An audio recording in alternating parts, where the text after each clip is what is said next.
Hello everyone, my name is Luke Stevens. Apologies for the wet hair, I just woke up. Basically what happened is my business partner Cami sent me a screenshot of an article saying that Microsoft was going to buy Activision Blizzard for an estimated 69 to 70 billion dollars. I thought it was a joke, I thought it was a meme, so I kind of set my phone back and started getting ready for the day. And then I started seeing on Twitter everybody going on and on like, wow, what is happening? Okay, stuff like that. So I decided to pull up the Washington Post and see what was going on, and this is what I saw. Yeah, Microsoft to acquire Activision Blizzard, the embattled Call of Duty Warcraft publisher, for $68.7 billion. Needless to say, I was a little taken aback, but because I have a bachelor's degree in corporate finance, this is kind of what I spent 4 years studying, is this stuff. So I figured I would go through this deal real quick, offer all of the information I could garner on it, and put it through the lens and filter of somebody who studied this stuff for 4 years and knows how corporate finance crap works, instead of just like spitballing and reciting Twitter piss takes. So here we are. And as always, follow my social media. I have my link tree in the description box below. Click on that. You can follow all of my social media and join our Discord, where I am giving away a couple of copies of Elden Ring for free, just for being a member of this community, a subscriber, and being awesome. So head down there, do all that. So the headline is correct. Basically, Microsoft valued Activision Blizzard based off of some key statistical indicators, and I'm sure they were given the most up-to-date data for their valuation and everything over the last 6 months or so. But basically, they came to a conclusion as to what the company was actually worth in terms of net revenues, net profits, what they can bring in per share, what they're dealing with when it comes to profit margin, their return on investment on most projects, the value of their IP on each individual basis, whether it's Call of Duty or it's something related to Blizzard. And based on that, they came to a value for the company and divided it by the total number of shares outstanding, which is 778.9 million shares outstanding. And then they came to a price of roughly $95 per share, which caused the share price, of course, on the market today to skyrocket, jump up, which is why we see it trading now at $81 per share, whereas just yesterday it was down around 64, 65. And the sharper among you might be wondering why the company isn't just trading at a straight $95 per share, because if that's what Microsoft is going to pay for the shares, why wouldn't it have naturally stair-stepped its way up there over the last few hours? And there's one simple reason for that. One word: uncertainty. You see, the core question with this deal right now, and the reason why there's that little bit of space, the bubble between where the stock should be trading, ceteris paribus, all else equal, if nothing else were affecting this deal and the valuation of the stock, it would be at $95. The reason it's not there is because of this uncertainty surrounding regulatory intervention and prevention of this deal going through as it pertains to regulatory conduct. In other words, they're worried that Xbox acquiring this company will be shut down and will not be allowed to take place because it would cause Microsoft to grow to such an extremely large size as it pertains to gaming that it would remove a fair element to the market. You couldn't compete fairly if you were Sony, if you were Nintendo, because Microsoft is just gobbling up all of their competition, and that makes it unfair. It's the same reason people have argued that Alphabet, the parent company of Google and YouTube and everything else that they do, should be broken up.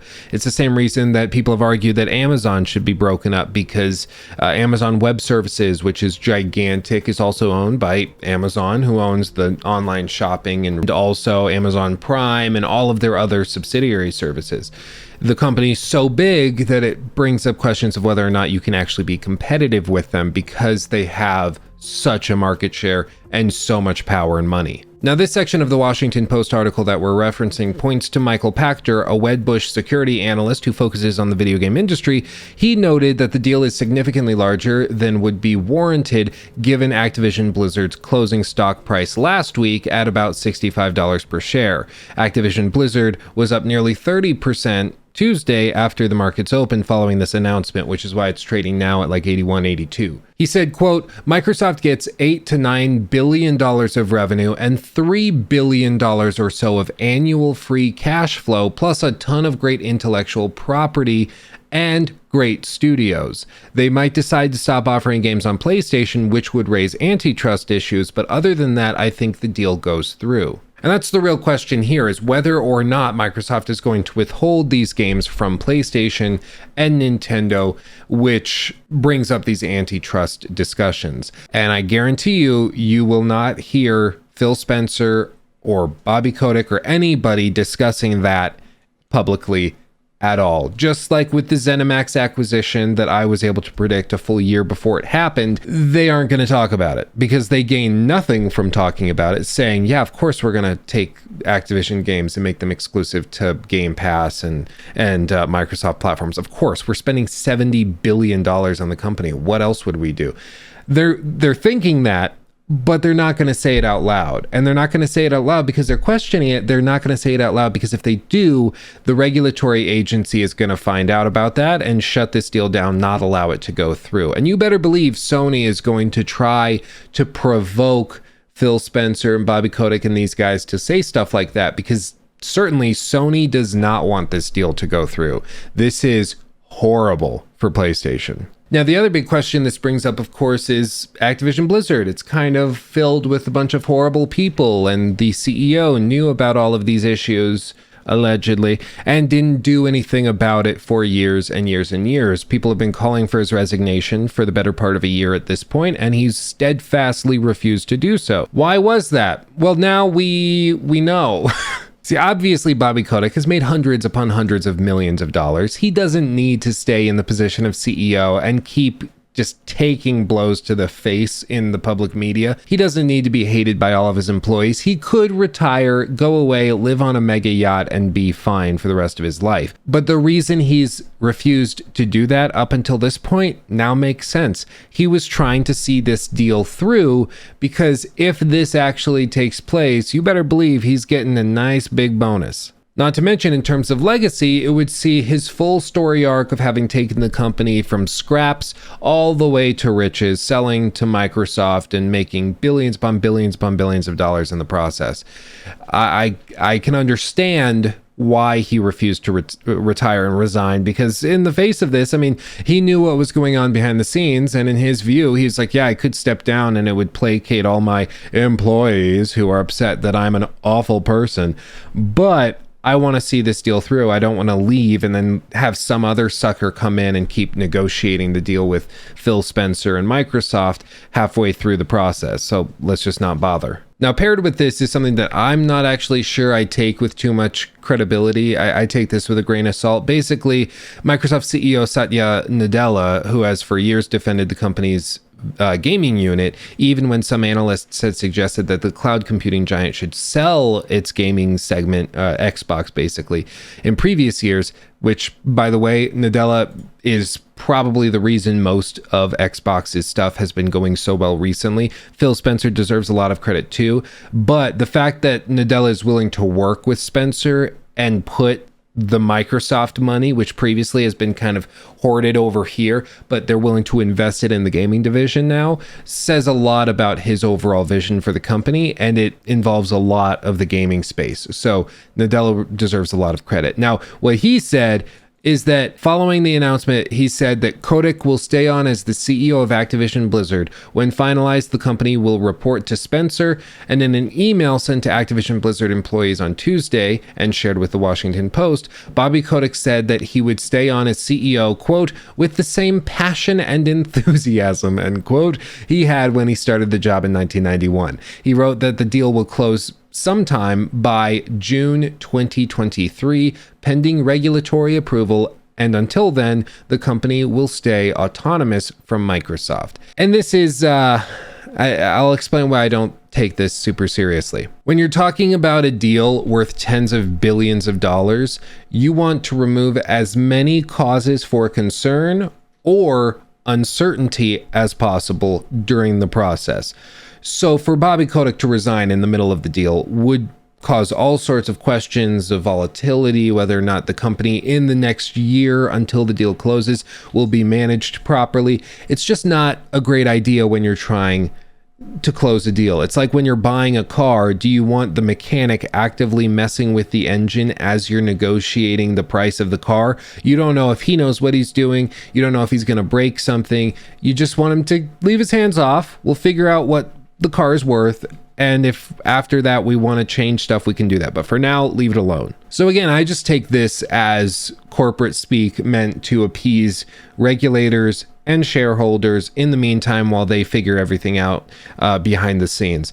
I would fully expect that, especially concerning Phil Spencer is going to be in charge of the company, I would fully expect that once Xbox is in charge, Bobby Kotick announces his retirement like 3 months after they've closed the deal. He steps down, they put somebody else in. It's very quiet, and they just let him ride off into the sunset. I know it's not as bombastic or dramatic as we would hope, considering what Bobby Kotick is accused of having allowed to happen in his company, but that's just kind of how this stuff works. As part of the deal for making all of this happen, Kotick is probably being promised a quiet exit from the company. And you know what? If that gets him out, that gets him out. And lastly, while this is certainly a huge purchase, it's tens upon tens of billions of dollars. We're talking about the largest gaming-related acquisition in history. The previous largest one was $12 billion when Take-Two bought Zynga, who makes like Farmville in those games. And I think that was like late last year that they bought them. So this is gigantic. This is a big deal, don't get me wrong. But it's important to note that Microsoft is getting a deal. It is true that they're paying more than the stock price is currently trading at, but everybody in the corporate market and corporate valuation industry understands that Activision Blizzard is worth a hell of a lot more than $65 per share, which is why many people were buying up the stock in the last few months anyway. The only reason it was trading that low is because of all these scandals they've been dealing with related to Bobby Kotick and the accusations of abuse and sexual assault and everything else that's been going on at Activision Blizzard. I mean, really, at this point, you name it, they probably have been accused of it. Like this quote right here, quote, "Microsoft is paying a lot less than it would have a year ago," said Just van Drunen, maybe? I'm sorry if I butchered that. A lecturer on the business of games at the New York University Stern School of Business. That's a mouthful. He added that the deal could help Microsoft challenge PlayStation, the dominant console maker. Quote, "Across the ecosystem, there's a land grab in content as 10 major platform holders are looking to differentiate themselves, attract customers, and lock in long-term audiences." And the other bit of good news for Microsoft in this whole thing was in the Tuesday blog post announcing the acquisition, Phil Spencer also shared that Game Pass had surpassed the mark of 25 million subscribers. And in the news release announcing this acquisition that they're going to be pursuing, they also said that the purchase of Activision Blizzard will set into motion plans to release all Activision Blizzard games on Game Pass, potentially even on day one. And this is when Game Pass starts to really make sense. I think for a lot of people, they start to get what the vision was. When they had very few games on the service, it was kind of hard to see the end destination, what the goal was. But now we see, okay, Microsoft has been sitting on $120 billion of cash for the last year or so. Thankfully, Nadella, the CEO, is willing to spend it on the gaming division. So we're seeing massive acquisitions where they're trying to expand their internal offerings, where they can put out almost any major game that would have been cross-platform, they can now release as an exclusive on Game Pass day one. Will they possibly release it on PlayStation? I really doubt it, but if ever there was a franchise to continue releasing across platforms, maybe it is Call of Duty, maybe it is something like Warzone or Overwatch 2 or whatever else they might want to release. But if I had to put my money where my mouth is, I would certainly bet that Microsoft is going to keep these games on Game Pass. I would assume they remove them from PlayStation, though they will refuse steadfastly to talk about it before the deal closes early next year at some point. And until then, everything's going to be business as usual. But it is It's pretty crazy. I did not expect to wake up to this. I would also assume that the deal goes through. I think the antitrust concerns, while certainly valid and I think worthy of discussion, I don't think there's enough evidence that's been discussed by Microsoft at this point and Activision at this point to warrant shutting the deal down completely on the part of major regulators. And all of the decisions I've read recently put out by the regulators as it pertains to antitrust laws and prevention, usually there has to be something very clear where it's going to obviously adversely affect competition in the market. And I don't think it's clear that at this point that's going to happen. I think it's going to increase competition. And at the end of the day, what you have to remember is that Microsoft right now is behind Sony and Tencent as the top revenue earners in the gaming industry.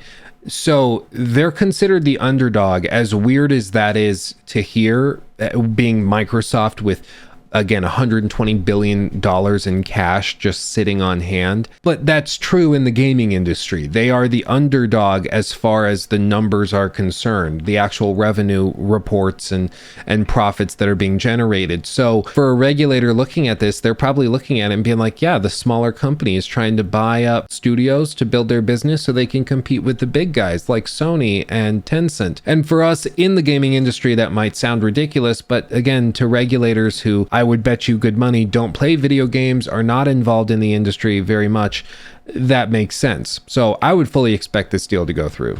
I mean, it's insane, man. What happens next? I really don't know. I don't know if they're going to look at Ubisoft. I personally wouldn't bet very much money on Ubisoft at the moment, just because they've had a few years where they've struggled to really nail a couple of releases in a row. They might have one good one, and then they put out a few more bungled messes, and then they have a good one, and then 10 more bungled messes. So I think their price on the open market right now is a little exaggerated, but who knows? Maybe they are talking with Ubisoft.